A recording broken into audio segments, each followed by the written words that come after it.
नमस्कार, बघूयात आजचा पहिला प्रकार। आता हा पदार्थ तयार करण्यासाठी 2 वाटी मैदा इथे आपल्याला घ्यायचा आहे। मैदा वापरायचा नसेल तर गव्हाचं पीठ सुद्धा तुम्ही ते वापरू शकता। पाव चमचा यात जिरं घातलं, पाव चमचा ओवा घालून घेतला। ओव्याचा फ्लेवर यात खूप छान उतरतो। चवीप्रमाणे मीठ घातलं आणि पोहे खायचे 2 छोटे चमचे यामध्ये साजूक तूप घालून घेतलं। आता हे सगळे जिन्नस हाताने चांगले मिक्स करून घ्यायचे। छान मिक्स करून घेतल्यानंतर याची एक मूठ करून बघायची। अशी मूठ जर तयार झाली तर समजायचं पिठामध्ये तुपाचं मोहन अगदी परफेक्ट झालेलं आहे। यात आपण तूप वापरलेलं आहे तर तुपामुळे हा पदार्थ छान क्रिस्पी आणि खुसखुशीत होतो। आता थोडं पाणी यामध्ये घालायचं आहे आणि याचा आपल्याला अगदी घट्ट गोळा मळून घ्यायचा आहे। गोळा मळून घेतल्यानंतर यावरती थोडंसं तूप घालायचं आहे आणि पुन्हा 2 ते 3 मिनिटं पीठ चांगलं मळून घ्यायचं आहे। इथे मी हे पीठ चांगलं मळून घेतलंय। आता याला झाकून ठेवायचं आहे 10 मिनिटांसाठी। 10 मिनिटांनंतर पाहू शकता पीठ चांगलं मुरलेलं आहे। आता या पिठाचा आपल्याला छान गोळा तयार करून घ्यायचा आहे या पद्धतीचा आणि याला आता लाटून घ्यायचं आहे। आणि याला लाटताना अजिबात पिठाचा वापर करायचा नाही कारण इथे आपण पीठ घट्ट मळून घेतलेलं आहे। त्यामुळे अजिबात पिठाचा वापर न करता याला लाटून घ्यायचं आहे। पाहू शकता या पद्धतीने लाटत असताना कडेने लाटत घ्यायचं म्हणजे व्यवस्थित छान असं हे लाटलं जातं। आता याची चपाती लाटताना एक गोष्ट लक्षात ठेवायची, जास्त बारीक याला लाटायचं नाही, थोडंसं जाडसर ठेवायचंय। साधारण 2 सेंटीमीटर एवढं जाड आपल्याला हे ठेवायचं आहे। बघू शकता या प्रकारे। आता याला आपल्याला आकार देऊन घ्यायचा आहे तर त्यासाठी इथे मी एक नोझल घेतलेला आहे। जे आपण केकसाठी वापरतो ते नोझल वापरलेलं आहे। असं नोझल नसेल तर तुम्ही ते एका बॉटलचं झाकण सुद्धा वापरू शकता। या पद्धतीने याची आपल्याला अशी काजूच्या आकाराची शंकरपाळी अशी तयार करून घ्यायची आहे। ही शंकरपाळी दिसायलाही छान दिसते आणि चवीलाही अप्रतिम लागते आणि काजूच्या आकाराची आहेत त्यामुळे मुलं हे जास्त आवडीने खातात। याच पद्धतीने मी सगळी शंकरपाळी ही तयार करून घेतली। आता ही शंकरपाळी आपण फ्राय करून घेऊया। त्यासाठी तेल इथे गरम करून घेतलं। तेल इथे आपल्याला मध्यम टेम्परेचरवरती गरम करायचे, जास्त कडकडीत गरम करायचं नाही। आता ही काजू शंकरपाळी आपल्याला गॅसच्या मीडियम फ्लेमवरती क्रिस्पी आणि कुरकुरीत होईपर्यंत दोघी बाजूंनी मस्त फ्राय करून घ्यायची आहे। शंकरपाळी अशी फ्राय करत असताना असं चमच्याने याला मिक्स करत जायचं आहे म्हणजे शंकरपाळींना एकसारखा रंग येतो आणि मस्त अशी क्रिस्पी कुरकुरीत शंकरपाळी तयार होते। इथे मी शंकरपाळी फ्राय करून घेतलेली आहे। तुम्ही पाहू शकता शंकरपाळीला मस्त असा एकसारखा रंग आलेला आहे। दिसायला एवढी सुंदर दिसते ना ही शंकरपाळी, त्यापेक्षा चवीला तर अगदी भन्नाट लागते। या पद्धतीने तुम्ही एकदा नक्कीच ट्राय करून बघा। प्रकार क्रमांक 2। आता हा पदार्थ तयार करण्यासाठी कढईमध्ये 2 ग्लास पाणी घालून घ्यायचं आहे। पाण्यामध्ये पोहे खायचा एक छोटा चमचा तेल घालायचं आहे। तेलाऐवजी तुम्ही ते तूप किंवा बटर सुद्धा वापरू शकता। चवीप्रमाणे यात मीठ घालायचं आणि पाण्याला एक खळखळून उकळ काढून घ्यायची। पाण्याला चांगली उकळ आलेली आहे। आता यामध्ये आपल्याला पास्ता घालून घ्यायचा आहे। तुम्ही ते मायक्रोनी सुद्धा वापरू शकता। आता हा पास्ता आपल्याला साधारण 70 ते 80% शिजवून घ्यायचा आहे पाण्यामध्ये। पास्ता शिजवताना पूर्ण 100% नका शिजवू, नाहीतर मग व्यवस्थित हा पदार्थ तयार होत नाही। इथे मी बरोबर 70 ते 80% पास्ता असा हा शिजवून घेतला। आता हा पास्ता आपल्याला एका चाळणमध्ये काढून घ्यायचा आहे म्हणजे यातील जे पाणी आहे ते पूर्णपणे नितळून जाईल। यावरती आपल्याला साधारण 2 ग्लास थंडगार पाणी घालायचं आहे। इथे मी फ्रीजमधील पाणी वापरत आहे म्हणजे जी कुकिंग प्रोसेस आहे तर ती लवकर बंद होईल आणि जो पास्ता आहे तर तो जास्त ओव्हरकुक होणार नाही। याला असं चाळणमध्ये आपल्याला थोडंसं पसरवून घ्यायचं आहे म्हणजे यातील जे एक्स्ट्राचं पाणी आहे तर ते सुद्धा निघून जाईल। आता हा जो पास्ता आहे तर तो साधारण मी 10 ते 15 मिनिटं चाळणवरती ठेवलेला होता। यातील पूर्ण पाणी नितळल्यानंतर याला एका पसरट ताटामध्ये काढून घेतलं। यामध्ये पोहे खायचे 4 छोटे चमचे कॉर्नफ्लोअर आपल्याला घालून घ्यायचे आहे। कॉर्नफ्लोअर नसेल तर तुम्ही ते मैदा सुद्धा वापरू शकता आणि जर मैदा सुद्धा वापरायचा नसेल तर तुम्ही ते तांदळाचं पीठ वापरलं तरी सुद्धा चालेल। आता हे सगळे जिन्नस आपल्याला छान मिक्स करून घ्यायचे आहे। लक्षात ठेवा पास्त्याला छान कॉर्नफ्लोअर हे कोट झालं पाहिजे, त्यामुळेच आपला पदार्थ मस्तसा क्रिस्पी आणि कुरकुरीत तयार होणार आहे। हा पदार्थ छान चटपटीत तयार होण्यासाठी एक मसाला आपल्याला तयार करायचा आहे। तर त्यासाठी एका बाउलमध्ये पाव चमचा लाल तिखट घातलं। तिखट आवडीनुसार तुम्ही कमी जास्त करा। यामध्ये 1 चमचा चाट मसाला घालून घेतला आणि चवीप्रमाणे मीठ घातलं आणि मसाले चांगले मिक्स करून घेतले। इथे आपला हा चटपटीत मसाला तयार झाला।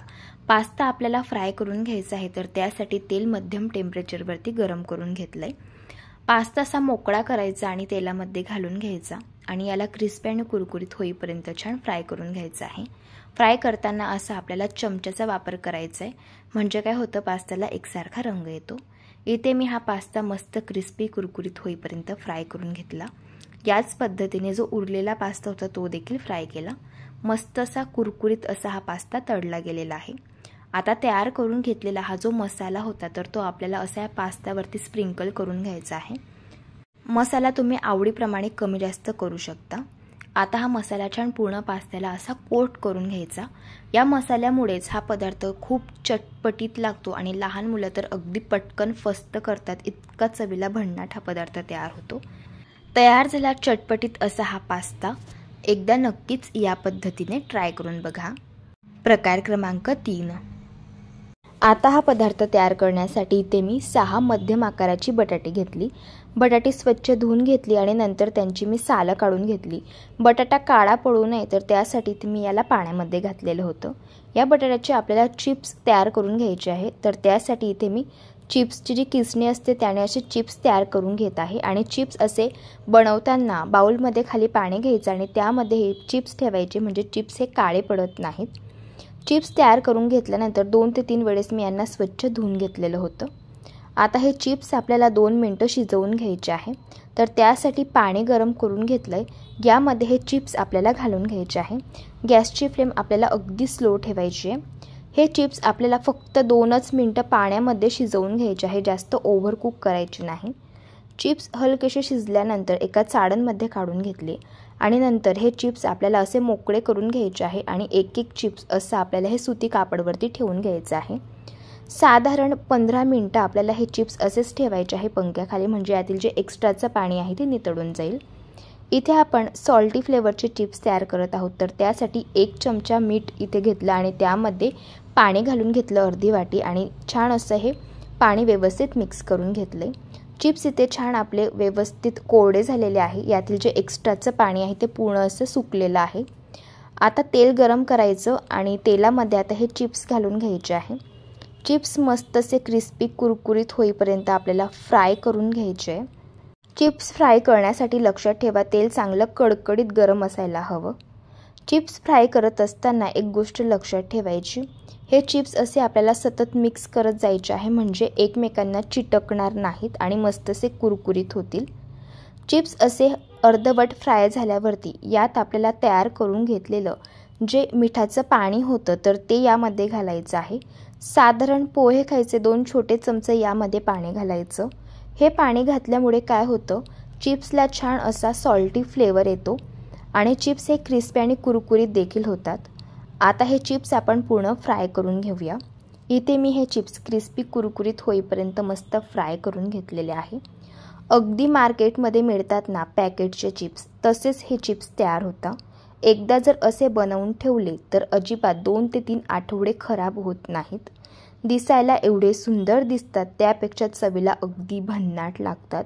मस्त असे क्रिस्पी कुरकुरीत होतात, पांढरे शुभ्र देखील होतात। नक्कीच या पद्धतीने एकदा ट्राय करून बघा। प्रकार क्रमांक 4। हा पदार्थ तयार करण्यासाठी 1 चमचा साजूक तूप गरम करून घेतलं। यामध्ये अर्धी वाटी बारीक चॉप करून घेतलेली ताजी हिरवीगार मेथीची भाजी घातली। ही भाजी तुपावरती 2 ते 3 मिनिटं चांगली परतून घेतली।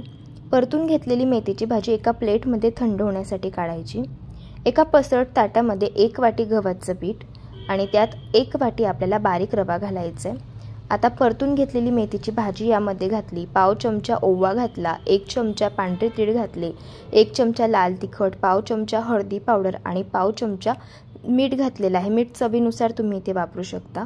पोहे खायचे 3 छोटे चमचे यामध्ये साजूक तूप घातलं आणि छान याला मिक्स करून घेतलं।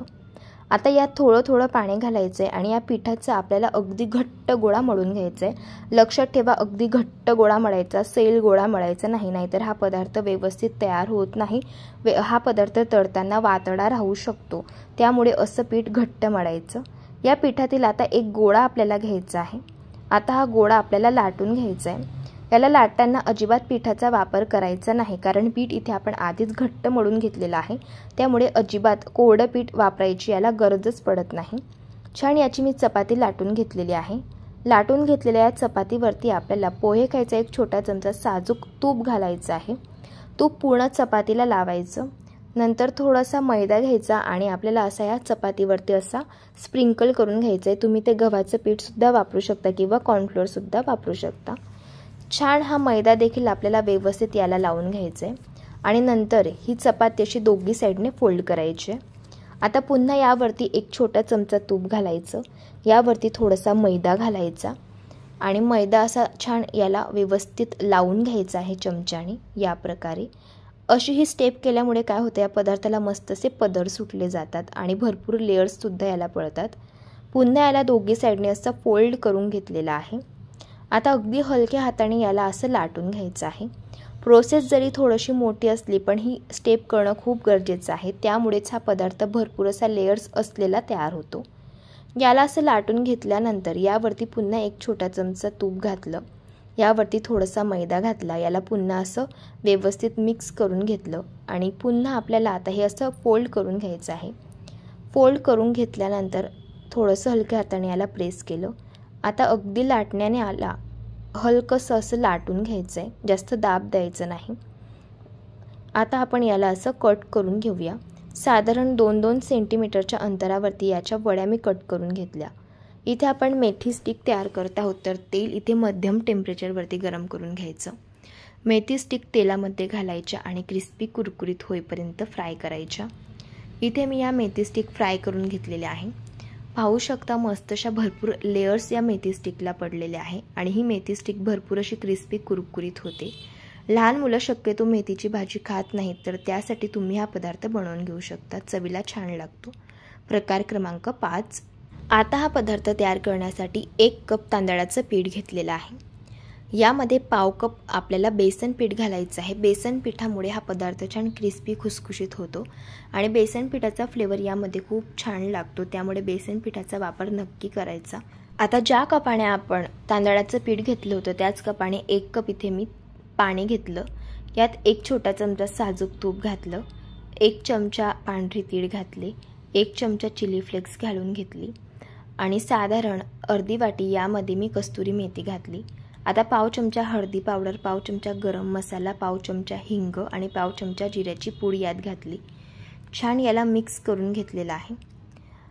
आता याला मस्तशी खडखडून उकळ काढायची। पाण्याला चांगली उकळ आल्यानंतर आपल्याला हे तयार करून घेतलेलं पीठ यामध्ये घालून घ्यायचे आणि गॅस बंद करायचे आणि हे पीठ अगदी भराभरा मिक्स करून घ्यायचे या पद्धतीने। आता झाकण ठेवून साधारण 5 मिनिटं असंच हे पीठ आपल्याला असं वाफेमध्ये ठेवून द्यायचे। लक्षात ठेवा गॅस बंद केलेला आहे। 5 मिनिटांनंतर पाहू शकता यावरती मस्तशी दणदणून वाफ आलेली आहे। आता हे पीठ फार गरम आहे, तर त्यामुळे आपल्याला असं पेल्याने याला चांगलं मळून घ्यायचं आहे, मॅश करून करून आणि हलकसं पीठ कोमट झाल्यानंतर हाताने चांगलं याला मळून घ्यायचं या पद्धतीने। पीठ इथे आपलं चांगलं मळून झालेलं आहे। या पिठातील अर्धा गोळा आपल्याला घ्यायचा आहे। साधारण आपण चपाती बनवतो ना तेवढ्याच साईजचा इथे मी गोळा घेतलेला आहे। याचा उंडा तयार करून घेतला। आता याला आपण लाटून घेऊया। याला लाटताना अजिबात पिठाचा वापर करायचा नाही। छान असं याला लाटून घ्यायचं। साधारण चपातीची थिकनेस असते तेवढीच थिकनेस याची आपल्याला ठेवायची। आता याला आपण कट करून घेऊया। सुरुवातीला याच्या कडा कट करून घ्यायच्या आणि नंतर एका काट्याच्या चमच्याने याला असे आपल्याला होल्स करून घ्यायचे आहे, म्हणजे हा पदार्थ तेलामध्ये घातल्यानंतर फुगणार नाही आणि क्रिस्पी कुरकुरीत होईल। आणि नंतर असे आपल्याला याचे काप करून घ्यायचे आहे। याच पद्धतीने मी सगळे काप तयार करून घेतले। हे काप आता आपण फ्राय करून घेऊया। त्यासाठी तेल इथे आपल्याला मध्यम टेम्परेचरवरती गरम करून घ्यायचं आहे। जेवढ्या स्टिक एका वेळेस तेलामध्ये बसतील तेवढ्या घालून घ्यायच्या आणि ह्या स्टिक मस्त क्रिस्पी कुरकुरीत होईपर्यंत दोघी साईडने फ्राय करून घ्यायच्या। इथे मी या स्टिक मस्तशा दोघी साईडने क्रिस्पी कुरकुरीत होईपर्यंत फ्राय करून घेतलेले आहे। स्टिक्सला मस्तसा रंग आलेला आहे। ह्या स्टिक्स मस्तशा क्रिस्पी खुसखुशीत होतात। लहान मुलांना तर फार आवडतात। भरपूर असा फ्लेवरफुल हा पदार्थ तयार होतो। लहानच काय मोठे सुद्धा खूप आवडीने खातील, इतका टेस्टी लागतो। या पद्धतीने एकदा तुम्ही नक्कीच ट्राय करून बघा आणि जर तुम्हाला आजच्या सर्व रेसिपीज आवडल्या असतील तर रेसिपीला लाईक, शेअर आणि सबस्क्राईब करा. चला भेटू आता एका नवीन रेसिपीसोबत. तोपर्यंत धन्यवाद.